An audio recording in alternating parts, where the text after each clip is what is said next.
Ladies and gentlemen, welcome back to Artist of the Day. Today I have the honor to have an exclusive interview with Jessica Huebner. She's a daughter from the Los Angeles witch Louise Huebner. Jessica, welcome to Artist of the Day and thank you so much for this exclusive interview.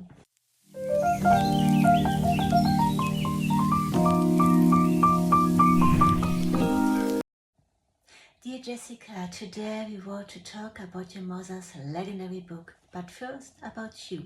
Please tell us something about yourself.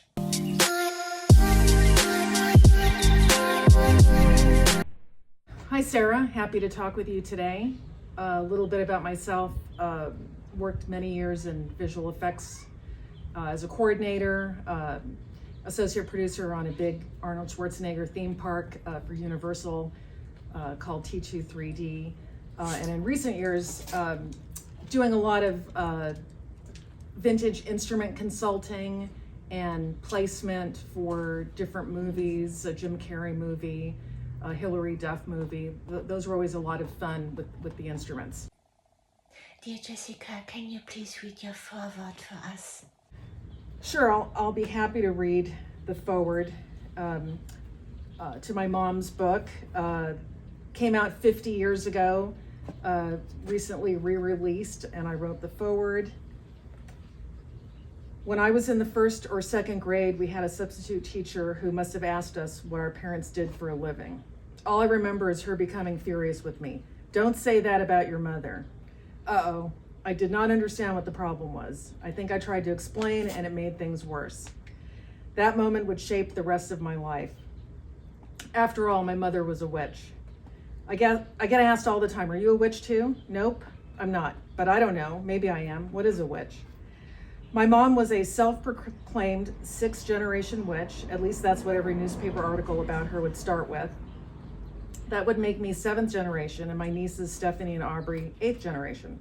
I think that's about right. I can see that.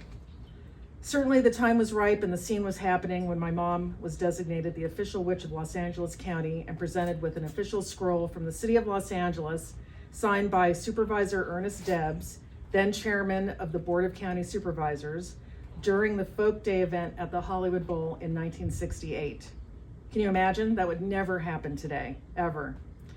Well, Mom took the title and ran. She was on every talk show: Johnny Carson, Phil Donahue, Joey Bishop, Pamela Mason, Regis Philbin, The Merv Griffin Show, Life with Linkletter, TV shows What's My Line, Ralph Story's Weird World of Weird, You Asked For It, Good Morning America, TV news spots, traveled the country lecturing at various colleges, led spell chants, mostly sexual vitality spells, had a 3-page spread in Life magazine as the Good Witch of the West, wrote a series of books for Hallmark along with a calendar called Enchanted Witch Calendar for 1973, and a record album of love spells for Warner Brothers entitled Seduction Through Witchcraft. She was even quoted by John Lennon in an interview with David Wigg. He refers to it a witch on TV who was asked if she was a black witch or a white witch, and how she answered that there was no such thing. There's a power that people tap and use for whatever ends they use it, and how he agreed with her point of view. My mom was hanging out at City Hall in Los Angeles often. She was friends with Mayor Sam Yorty and appeared on his talk show many times. When my mom was a special guest and invited to visit Salem, Massachusetts in honor of those who had been burned as witches in the 1600s, Mayor Sam Yorty sent a telegram to then Mayor Sam Zoll warning him of her arrival. It read, felt obliged to warn you that Salem is about to be visited by a witch, the Los Angeles witch, that is. She has promised to put no evil spells on your good city. While I was in high school in the jazz band playing guitar, we would do performances here and there, and on one occasion, Councilman Gilbert Lindsay was speaking at some outdoor event and we were performing. I remembered that my mom knew him, so I went up to him, introduced myself, and he lit up. "Your mom is Louise? Your mom is Louise?" "Yep, sure was." "Tell her to have lunch with me." "Okay, will do." Around that time, my mom had opened a huge antique mart type of place where we had 50 dealers and sold antiques, collectibles, and books called the Upstairs Downstairs Company in Pasadena, California. where she was the proprietress. I arranged for all of us to have lunch. My mom and I drove from Pasadena to downtown LA, picked up Councilman Lindsay, and drove him back to the shop in Pasadena, where he was given the grand tour. And then we all had lunch in the building, as we called it back then. Not too long after that, I sent Councilman Lindsay a letter stating that since I had done him a favor and got my mom to have lunch with him, it was my turn for a favor, and I asked him to get me backstage passes to a Joan Baez concert at the Greek Theater, which he did, and did a few more times for me over the years. Being the witch's daughter had some perks. My mom received tons of fan mail over the years, and it would be delivered to our house addressed simply The Witch, Los Angeles. The post office would deliver it, just like in the movie Miracle on 42nd Street, when the court decided that if the United States Postal Service recognized Santa Claus as Santa Claus, then it must really be Santa Claus. My mom was very intuitive and psychic, and at one time, the police enlisted her to see if she could pick up any vibes and information to figure out who the Zodiac killer was, and before they knew who committed the Tate LaBianca murders. My mom started her career on radio doing astrological blurbs and was nicknamed the Staff Witch as a result. In later years, Los Angeles 93 KHJ DJ Charlie Tuna would always give my mom a live on-air call for Halloween. It became a tradition. It was always entertainingly funny and a witty exchange.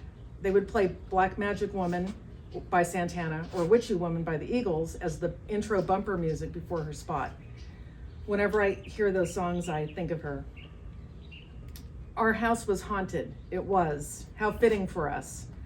But then it stopped. There was a huge canyon fire in 1997 that impacted our house. No more ghost activity after that. My house growing up was rather normal. Birthday parties, New Year's Eve parties, holidays, getting married to my husband, Chuck Comiskey, on the deck, and my mom cooking all of the food for the guests. My mom always cooked. I don't remember her ever not cooking. She had a pickled egg specialty that my niece carries on to this day. My mom had a special close relationship with all of her grandchildren, and my family always had a sense of humor. My mom would be the first to crack up when they would poke fun at her. My twin brother Greg's kids had special ringtones on their phones depending on who was calling, and the one that made me laugh out loud was the Miss Gulch villain theme from The Wizard of Oz anytime my mom called one of them. I don't know if she knew it at the time, but it was very funny. Another unintentional funny thing was back when we all had pagers for work, my mom would page us 666 instead of the home number. I thought she was being funny. After a few years of this, I brought up her being funny, and she said, "What do you mean? 666 on the phone keypad spells mom." It does. That's even more hilarious. My mom was a prolific writer and poet. She wrote hundreds of articles for all kinds of magazines. She wrote for Spanish Cosmopolitan, Tennis Illustrated, Letters to a Witch column for Coronet Magazine, a sort of Dear Abby, and conducted interviews, one with the astronaut Buzz Aldrin. She became friendly enough with him that he gave her a couple of white pigeons that she brought home stapled inside of a paper bag. We had them for years and years. He sent her a Christmas card that I still have. Mom was a huge animal lover. We had a steady stream of cats, dogs, kittens, puppies, goats, rats, mice, geese, rabbits, beetles, lizards, a snake, you name it. She was notorious for heading off with one or more of the grandchildren to the animal shelter in search of the next cat or dog. She had a goat, Edith, for the last 10 years that was supposed to eat the weeds and brush, but mostly ate the wooden rails to the stairs and headbutted the door to the utility room, and it had to be chained shut. The beetle we had was a type that we would every now and then find in our yard. It had an ironclad armor of sorts. I don't know what the scientific name for it was, but Mom called it an ironclad beetle. She would take it on shows with her in a little jewel box as her mascot. The rest of the time it would live in a little glass on the windowsill in the kitchen with a potato. A lot has gone on in the over 50 years plus since the initial publication of this book, and I'm very happy to be a part of the reissue. I came across one of Mom's early ads in one of the local newspapers for doing astrological charts and readings, and her catchphrase was, "You are unique." Jessica, your mom was a passionate astrologist and she founded her own astrology society. Can you please tell us something about it? Well, my mom was a very good astrologer, and she could do the charts in her head and whip them out. And she had an organization called the Society of Professional Astrologers before she became the official witch. Your mom was a talented writer and poet. Can you please tell us something about it? She was pretty much a self-taught writer and an amazing poet. Maybe at some point I will gather up her poems and try to get them published, but she was a very prolific writer. Your mom was very interested in numerology. Can you please tell us something about it? Well, I don't know what I can tell you about the numerology aspects specifically, but she did a little collection of books for Hallmark, and one book in particular was called Your Lucky Numbers. And I was flipping through it to get some inspiration and figure out a few things. And my mom had a section called There's a Number in Your Name. And each letter represents a number. And then you add up the numbers to get the whole number for your first name and for your last name, which she used her name as an example. And she wrote Louise, and the name Louise added up to a number 9. And then she calculated Huebner, and the letters added up to a number 1 in total. 9-1. Well, she died on 9-1. So I find that very interesting, and that's what I'll say about numerology. Dear Jessica, you are a musician and you play guitar. What is music? Is music magic? Well, music is magical. I don't know if I can put myself in that category of being magical with my music, but I play guitar for my own amusement and amazement. For the most part, I enjoy it. Jessica, you're an expert in valuing vintage guitars. Could you tell us more about it?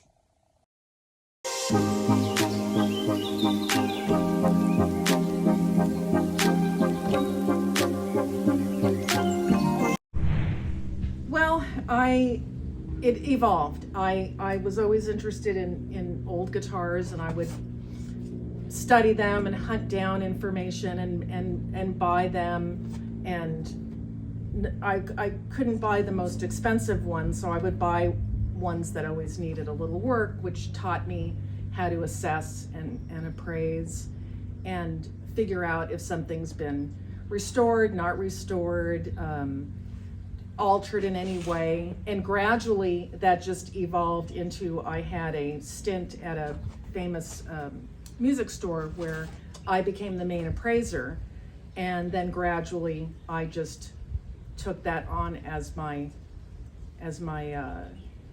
what I have a knack for right now, and that's what I do, is appraise instruments for insurance purposes, a written appraisal to obtain values. Dear Jessica, you particularly support women and widows in finding high-quality guitars. Please tell us something about it. Generally, vintage guitar collecting is a very male-dominated arena, and the men may know what their instruments are worth, and then something bad happens and the women have these collections that they don't know what to do with. They don't know the first thing about where to go, what to do.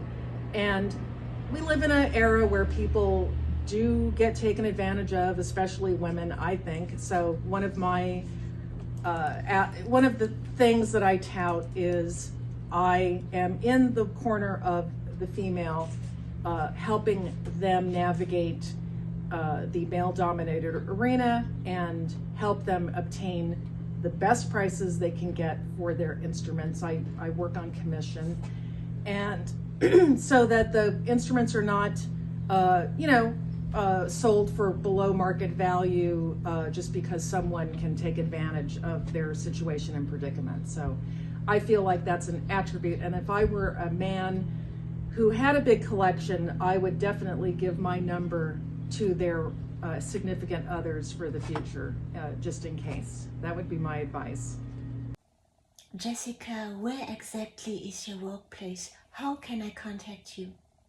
I freelance and I'm self-employed, so I have a little page on Facebook. It's called Guitar Services to the Stars. You can find me on that, or my telephone number is listed. It's basically word of mouth for the most part. Dear Jessica, thank you so much for this beautiful interview, and I wish you all the best. Thank you very much, Sarah. I really appreciate this opportunity to talk about my mom and give you information on what I do, and it's been a pleasure talking to you. Thank you very much.